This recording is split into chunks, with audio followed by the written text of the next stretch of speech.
పునీత యాకోబు రాసిన లేఖ అధ్యాయము 5 పరిశుద్ధ వచనములు 13 నుండి 20 వరకు.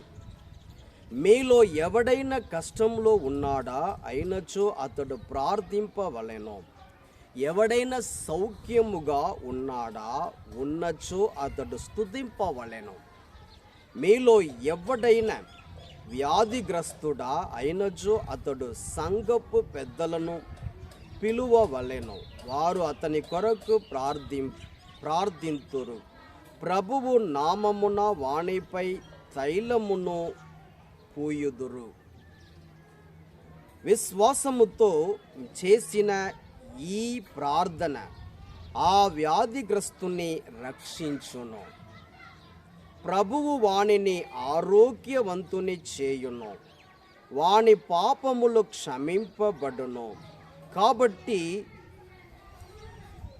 పరస్పరము మీ పాపములు ఒప్పుకొనుడు, ఒకరికొకరు ప్రార్థించుకొనుడు, అప్పుడు మీరు స్వస్థులగుదురు. నీతిమంతుని ప్రార్థన మహాశక్తిమంతమైనది. ఏలియా మన వంటి వాడే. వానలు కలుగకుండునట్లు అతడు ఆసక్తితో ప్రార్థించెను. తత్ఫలితముగా 3.5 సంవత్సరముల పాటు లోకమున వానలు లేకుండెను. మరల అతడు ప్రార్థింపగా వానలు కురిసి భూమి యందు పంటలు పంటెను. సోదరులారా, మీలో ఎవడైనా సత్యమునకు దూరమయ్యేననుకొనుడు, మరి ఒక్కడు వానిని తిరిగి సన్మార్గమునకు తెచ్చేననుకొనుడు. అటులైన దీనిని జ్ఞాపకము ఉంచుకొనవలెను. పాపాత్ముని దుర్మార్గము నుండి మరలించువాడు వాని ఆత్మను మృత్యుముఖము నుండి కాపాడిన వాడు అగును.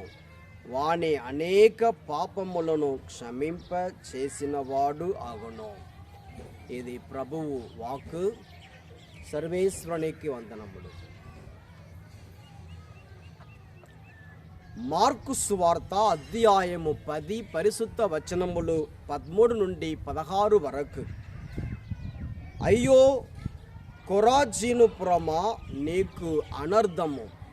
అయ్యో బెత్సాయిదాపురమా, నీకు అనర్థము! మీ మధ్య చేయబడిన అద్భుత కార్యములు తూరు సీదోను పట్టణములలో చేయబడిన ఎడల ఆ పట్టణ వాసులు ఎప్పుడో పశ్చాత్తాపపడుచు గోనె పట్టలు ధరించి బూడిద పూసుకొని ఉండేది వారే. కానీ తీర్పు దినమున మీ గది కంటే తూరు సీదోనుల గది ఓర్వదగినదిగా ఉండును. ఓ కఫర్నాముపురమా, నీవు ఆకాశమున అంటదలచితివా? నీవు పాతాళమునకు పడద్రోయబడుదువు. మీ మాట ఆలగించువాడు నా మాటలను ఆలగించును.